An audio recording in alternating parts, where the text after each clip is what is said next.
Kia ora, good evening. Southport have today announced a significant investment in the port's infrastructure with the purchase of a second mobile container crane plus another heavy lift container forklift. The combined outlay for the two items is expected to be around $6.3 million. Southport's made a decision to secure a second mobile harbour crane, and it's been driven by potential growth in containerised cargo in the region. So it's certainly a significant decision by our company and it will benefit the region as a whole. We have one existing mobile harbour crane, and the second crane adds significant capacity in our ability to exchange the containers while container ships are in port. We're hopeful that over the next 3 to 4 years the growth and activity in Southland will support the investment in the second crane, and beyond that it's a matter of replacing those cranes at the appropriate time when they come to end of life, which is still some further time out. When did you come to the point where you decided that one crane wasn't enough? Well, the single crane has put a cap on the maximum amount of cargo we can handle. Our important and major container shipping line, MSC, has allocated 36 hours for their vessels to remain in port, and we can only handle a certain amount of volume of containerised cargo in that 36 hours. So we were getting to the point, and our shipping customers were also identifying that we had no more capacity and no more headroom to handle extra cargo. So in the last 6 months it's become clear that we've had to seriously look at extra infrastructure. I know it's not. You'll say it's not a competition, but let's look at the nearest port, Port Chalmers, and then Littleton. Yes. There is competition, isn't there? Does this put Southport in the ballpark to compete with them? Well, it certainly provides a niche opportunity to compete in the containerised end of the business. We handle a lot of other different types of cargoes, break bulk cargoes and bulk cargoes. So that traditionally has been our core business. But we are committed to trying to provide an option to Southland's exporters and importers on the container aspect of the market, and it certainly will give us a good position to be able to offer a cost-effective service.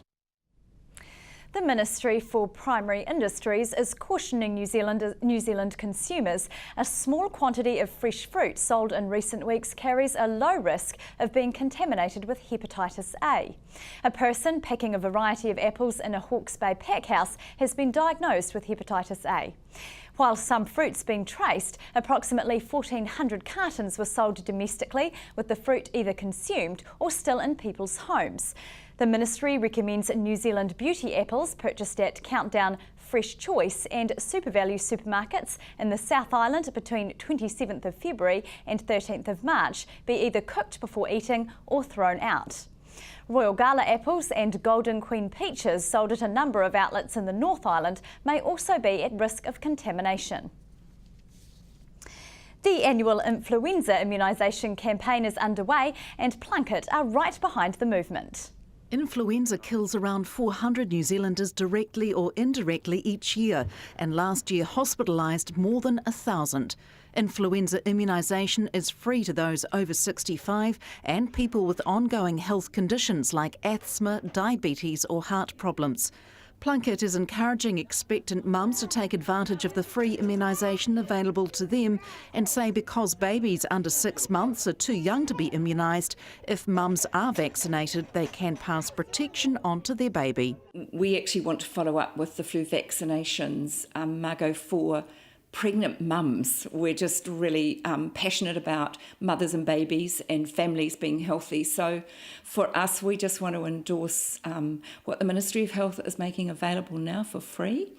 And of course we want to encourage them to come to pregnancy and parenting classes so that you can be reaffirmed about the information but also about the health of your whole family. There are no ill effects for pregnant mothers having a flu vaccination? Not as far as we know, and this has been going on for years now in terms of flu vaccinations for New Zealanders. However, this is an extra push this year because we understand that pregnant mums and their babies and little ones are much more vulnerable to the effects of the flu. And what are the key benefits that Plunket sees as having the flu vaccination? Well, we see the benefits of preventing hospitalisation with unnecessary or preventable diseases. So obviously we advocate for that. And also keeping the family safe For sure, because of course we also understand that the youngest and the oldest are the most vulnerable, and so often flus can be contacted or contracted from grandparents, and of course we're all very excited about little ones when they come into our lives, so there's usually a lot of contact, so you can see how that goes round very easily in terms of catching it. So let's look after our mums and babies and bring better health to our families. The influenza vaccine is available now until the end of July and is accessible from GPs or nurses. Fonterra says it intends to plead guilty to charges laid by the Ministry for Primary Industries that arose following an investigation to the cooperative's food processing standards. Charges were filed in the Wellington District Court on Wednesday after the Ministry's probe into a botulism scare last year. Fonterra produced 38 tonnes of whey product in May 2012 that it later suspected may have become contaminated with botulism-causing bacteria, although the scare turned out to be a false alarm. 4 charges are laid against Fonterra relating to breaches of the Animal Products Act and carry maximum penalties of $500,000. The company is also facing a civil court action from a French company that claims it lost hundreds of millions of dollars in revenue due to the scare. After the break, the Chinese Vice Consul General's in the city on a fact-finding tour and the week that was.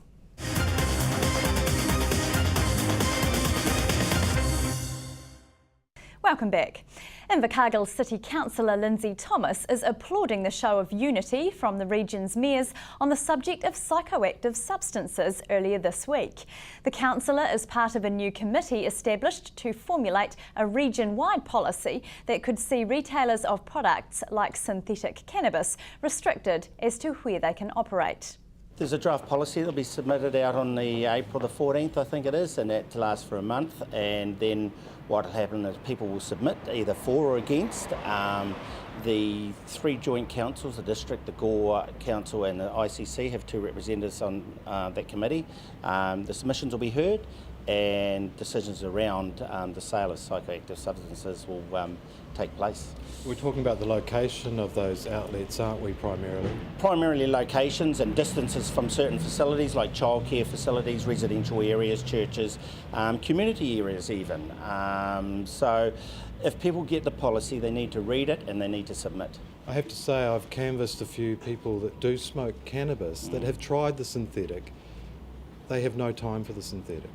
That's what we're hearing a lot of, and I don't know how much the effect of the new substances is having on people, but when the K2 was around and in the schools, and it was diabolical. People, you know, they were being sick, they were addicted, and I think if you wanted to do a bit of a trial, I mean, independently, I mean, you could sit outside these places that sell the psychoactive substances and look at the foot traffic that's using it.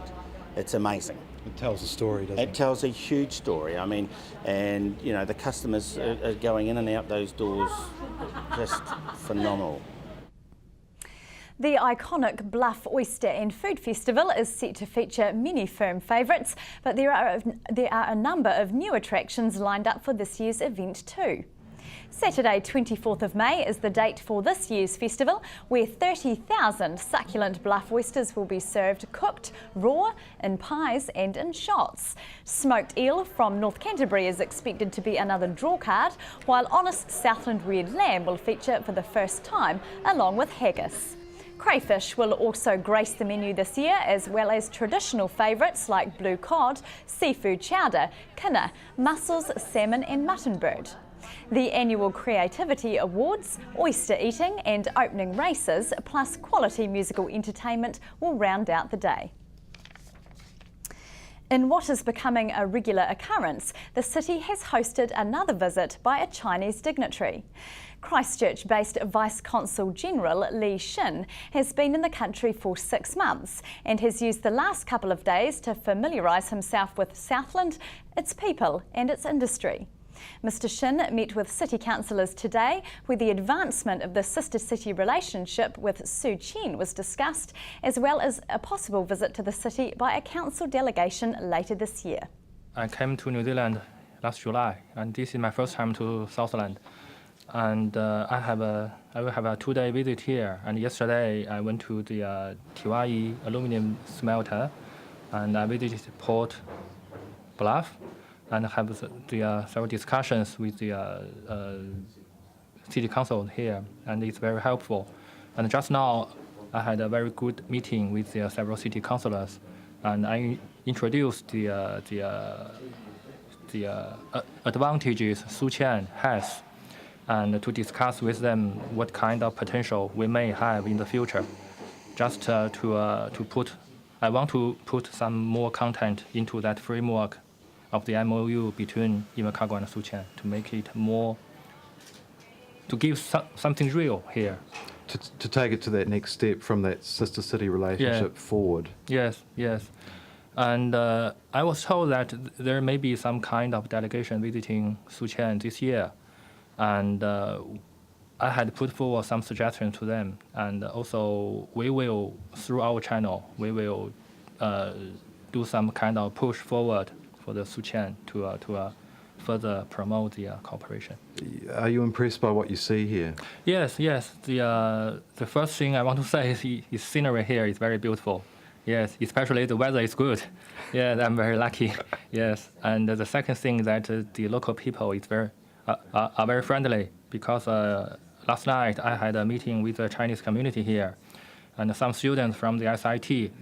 They told us that they had enjoyed themselves very much here, and they want to express their thanks or appreciations through us to the local community here. And in terms of the economic, during the presentation given to us by the Port of Bluff, they told me that they already have a kind of close contact between them and the Lanshan port. And as I just mentioned, the Lanshan port is very close to Southland, only less than 300 kilometers, maximum by driving 2 hours in China. So you can imagine your primary products and everything export from here will go through to Southland and also the neighboring area. It's very, very huge potential in the future. That's all from the news team for this week. Sport is up next. For now, we'll leave you with the week that was. The backing track is provided by this year's Southland Band of the Year, Into the East. Blend as one and stars revolve around the sun. All we build will be undone inside the perfect storm. See the light inside of you and he will show you what to do. All the world will be as new inside the perfect storm. All things must pass inside the perfect storm. All things must pass inside the perfect storm. Every shade you're looking for is found upon a distant shore. You will never want for more inside the perfect storm. Mother Nature pulls us in like puppets blown into the wind. Life will end as it begins inside the perfect storm. All things must pass inside the perfect storm. All things must pass inside the perfect storm.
understand and cradled in our mother's hand. Days will end as they began inside the perfect storm. When all the colors blend as one and stars revolve around the sun. All we build will be undone inside the perfect storm.